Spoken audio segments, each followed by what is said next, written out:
To me, it's always about impact. The best part is to be able to see the impact that it's made in people's lives. When I come out of my apartment and I see Celeste bags there, and to see how many people are ordering. When I was driving by the temple and I saw this older lady carrying a Celeste bag with flowers and stuff and going to the temple, I used to feel a sense of pride, right? Journey we've come so fast in a very short time, the amount of things that we have achieved and the impact that we've created. Today we've grown to a point where we are doing the highest number of online orders. We operate 24 hours and we make it possible for anybody to order whatever they want from the comfort and safety of their home, get it delivered any time of the day in just 30 minutes.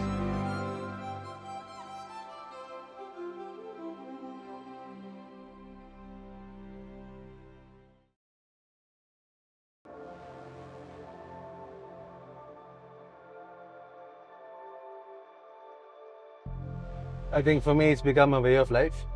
There are occasions when I get a bit lazy and I stop, and I need a quick boost to get back at it. It helps you to have a more motivated and active day, keeps you pumped up throughout the day. So I think it helps me wake up in the morning as well, and you feel good, you get your confidence.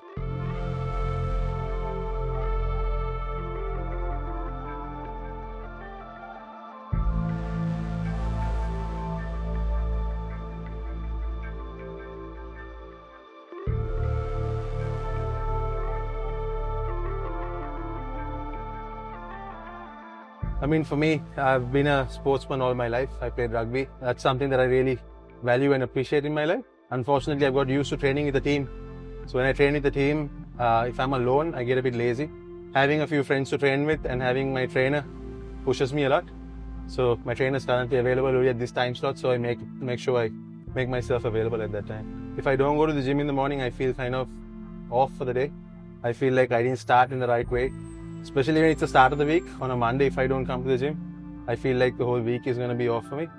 But I try to do something. I maintain, I track my steps. I try to make sure even at 12 o'clock in the morning, I do my steps and complete at least 10,000 and so on. So, yeah.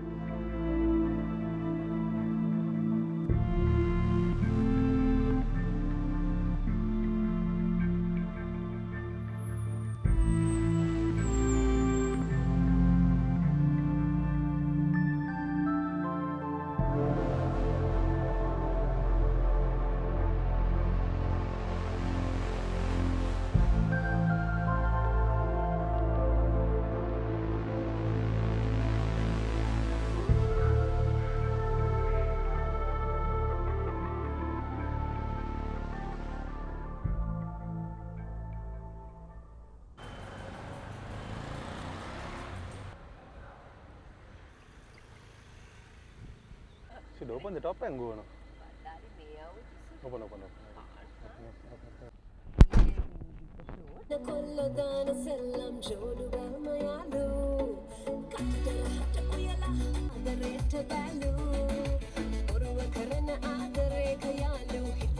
Hirani's new song coming out soon. Don't release it until 29. Who did it?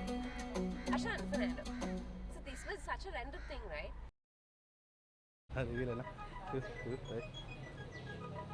For me to be able to go to the gym in the morning, I need to be able to log into an online meeting or talk to the team if required in the morning, because the day starts pretty early, right? And we operate 24 hours.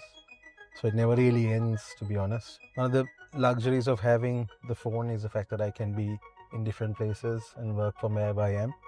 And the business is purely online, so we can really monitor quite a bit remotely. Quite a lot of things, I'd say. I would think about what's next. I think about expansion plans or what I would try to achieve today. I have to make sure that I follow up with everybody to make sure I get the updates and make sure there's progress. Try to think of anything that I've given them, run through my notes. I take it quite easy. I don't push myself too much unnecessarily. But most of the time, around this time, it's more of planning. The office is where we started Celeste. We used to occupy 1/4 of this building before. It was all property that we had, and then we gradually took half of it, which is just the ground floor. Then we moved to another part upstairs, and today we occupy the entire building, and we moved the fulfillment center out, so now this is just purely office. Nothing fancy, but it works, and it's our HQ for us. This used to be the original lunchroom or kitchen in the office, right? So the front area used to be a fulfillment center where I used to pack the orders. This is where the team used to cook and eat, and my office was the one next door. Then we moved upstairs and gradually expanded over the last 5 years, and now I'm back here. My office is where we used to eat.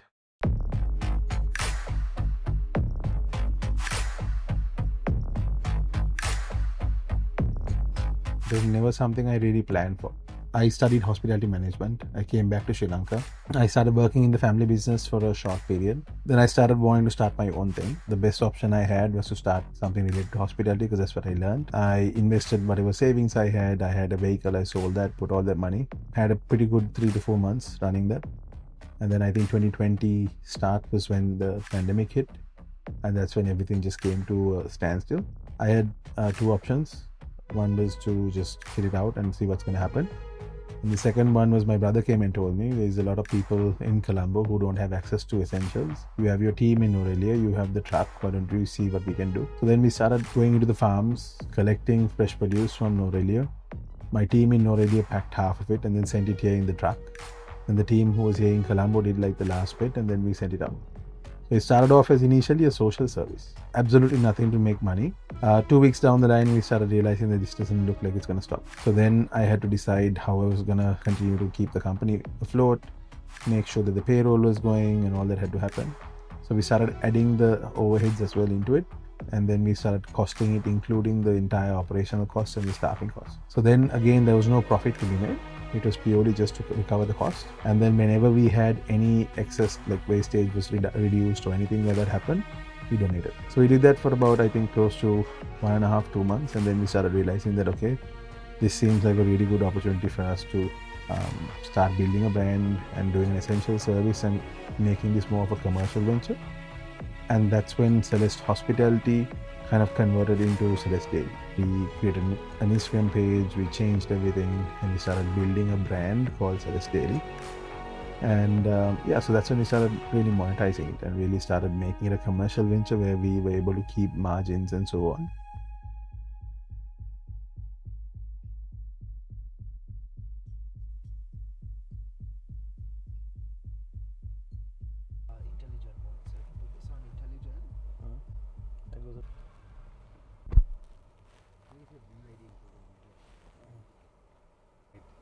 Yeah, so.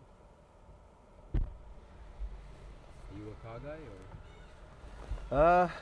Yeah, I would say I love muscle cars. Yeah, But SUVs are ideal for this country, I guess. definitely. Joel got one, right?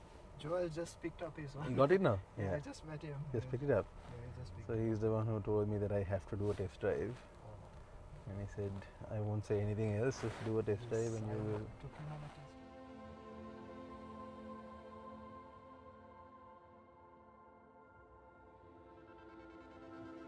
Celeste means celestial, out of this world, heavenly, right? I always had this thing where I want to start in the best way possible, like start it right.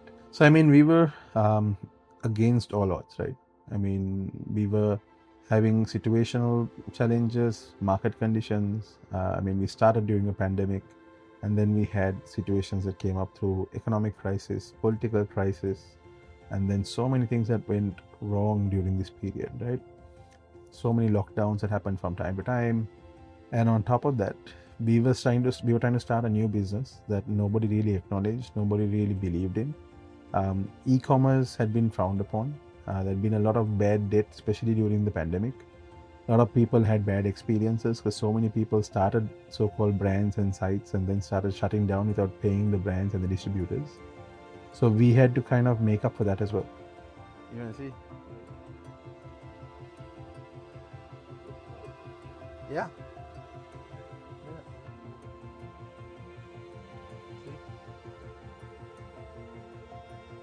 Took us a very long time to build the trust, not just with the customers, not just with the consumers, but also with the employment market, to find people who would be willing to join Celeste and believe in Celeste and be a part of our team, to be able to win the confidence of all the brands, all these FMCG brands and all the business partners we work with, for them to understand and believe in our business model and want to work with us closely. And it's still an ongoing effort. I wouldn't say that we've still achieved anywhere close to what we should in terms of relationships with them and route to market, to commercials, to all of those stuff. It's been a very patient experience, but a lot of learning. I think if you take who I was 5.5 years ago or just before Celeste and who I am today, it's been like a world of knowledge and experience for me, learning to work with people, learning the business inside out. I had to do everything at the start, so there were no processors, there were no consultants, there were no like guidebooks to do in this business for me. There's a lot of self-learning by watching a lot of videos on YouTube. I don't read, so I'm not going to lie and say that I read a lot. So I watch a lot of tutorials to learn how to use Google Sheets, how to create my own templates and do certain things. Find formulas as to how you would calculate like demand planning formulas and things like that. And then I tried it out. Placed orders on my own, then handle like the payments, processing, going and receiving the fresh produce when it comes and loading and unloading from the trucks. That whole process was self-taught. And because I learned all of that inside out and I implemented the first system that we have here, and I was a part of like setting it up, customizing it and doing everything. To date, I understand the entire system, where if anybody in my team needs help, I can help them. If anybody tries to mislead me or lie to me, even if I have professionals who have come in from the industry who know a lot more than me, I'm happy to learn from them and also give them valid and valuable feedback that I can give them, so we can get the best out of both of our knowledge and experience. Right?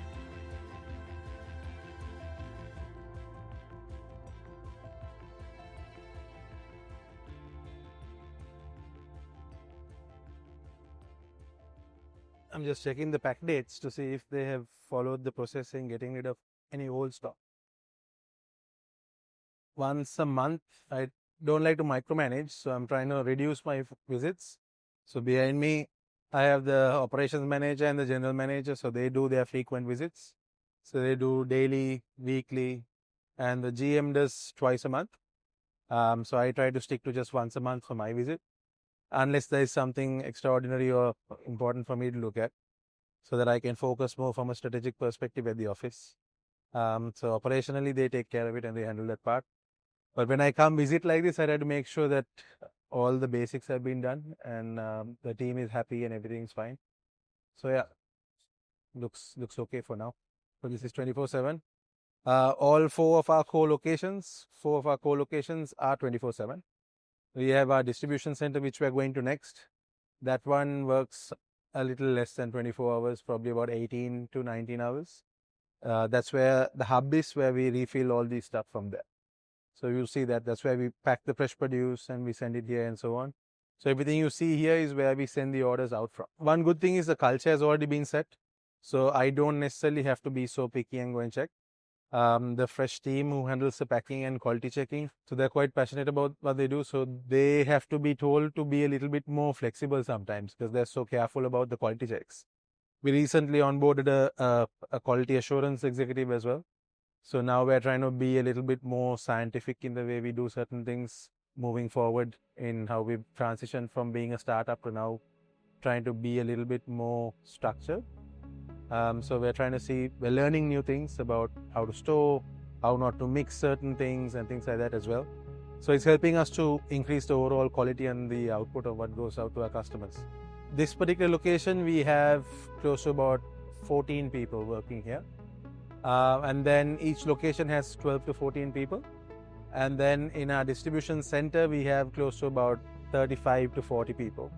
Our overall team is close to about 150 to 160 at the moment.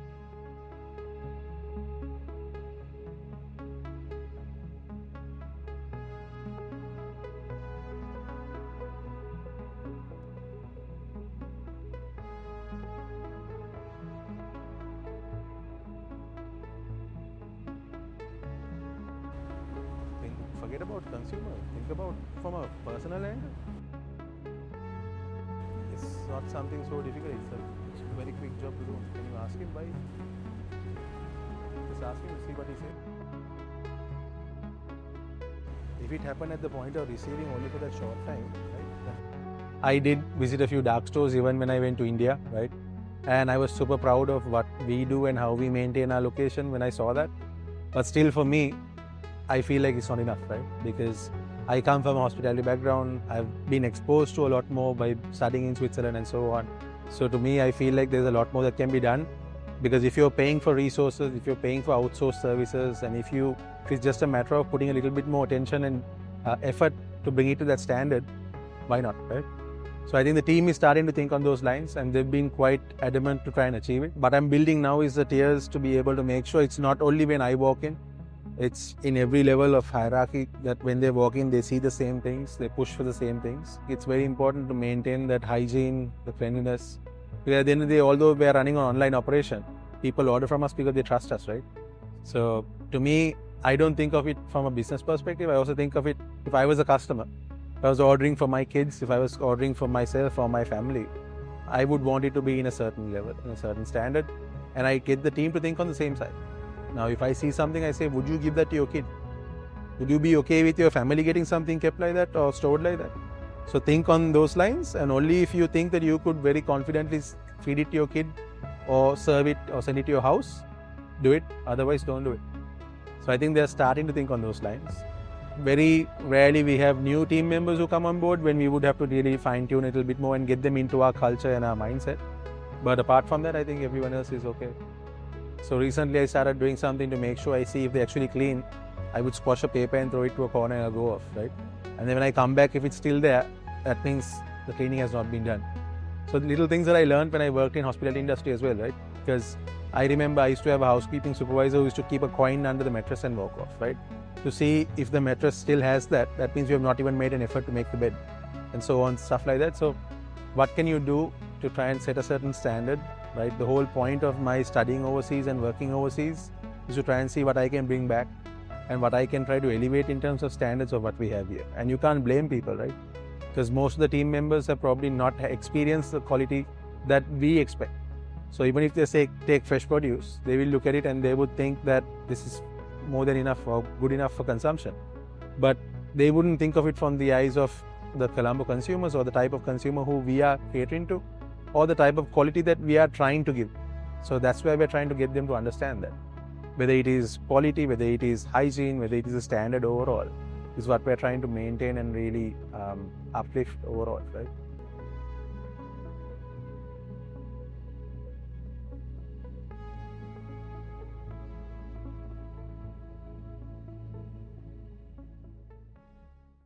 This is the pickup counter. This is where the riders come and pick up their orders, right?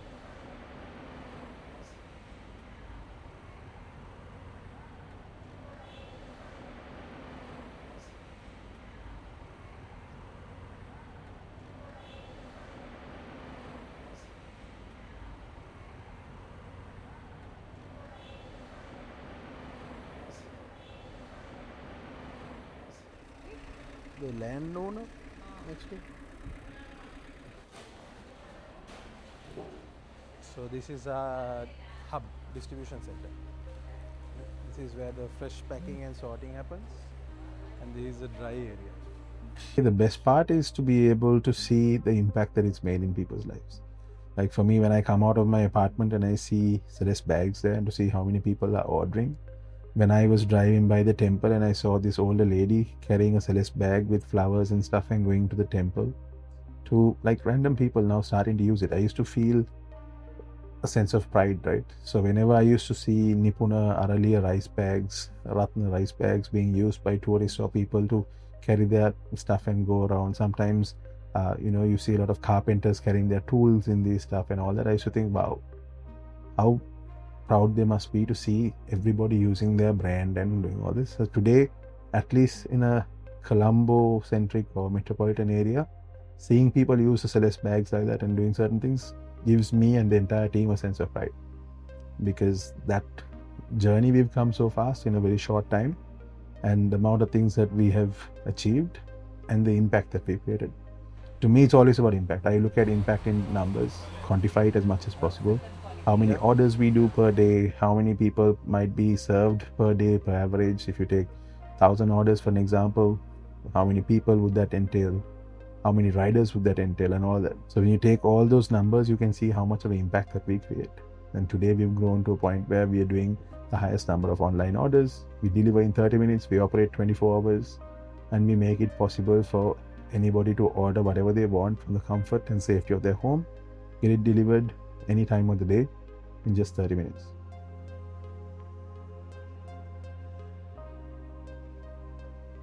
We do close to about 100,000 orders per month, and we have a customer base of over about 135,000 active customers. And there are some customers who are probably in their late 60s, early 70s, who still order maybe 2-3 times a day, who have got so used to this, right? Who find a lot of comfort and convenience in being able to order without having to go out of their house, right? And to me, every single opportunity is a learning opportunity. When I see one of my neighbors in the lift carrying a Celeste bag, I'll be like, oh, like, how's everything? Is everything okay? Like, yes, I love it. Like, I order so many times because I don't have to go anywhere. I just keep my car in the garage. I just go pick it up from downstairs and my day is saved, right? I've met people who say that they're caregivers and they can't leave somebody who they're taking care of and go out of the house. So they have to be there. This is their way of getting what they need to the house. Single parents who are not able to leave the house because they can't afford to have any additional support with their kids. So this is their way of getting it down at home and doing certain things while they're working from home, remote working and stuff like that. So there's a lot of impact that happens. And to me, watching that and seeing how it works, and then I do the numbers in terms of understanding, okay, what type of impact. And when you look at how many riders, and then you think about how many people do average rider have in a family, do they have in their family, right? At least 3 people, let's say, right? So 750 people, let's say, from there, right? And then customers, if we have unique customers for the month of at least about 35,000, at least 3 people in a household, so you're talking about at least about another 100,000, right? So you take all these different touch points of how many people we're impacting. You take the Celeste team, each of them might be going back and supporting their families, 150 people, another 450 there, right? So when I look at all of these and I see how much of an impact that we make per day, per month, it makes me feel great. You say that something that started so small, something that started 5.5 years ago, has now come to a point where we are creating such an impact.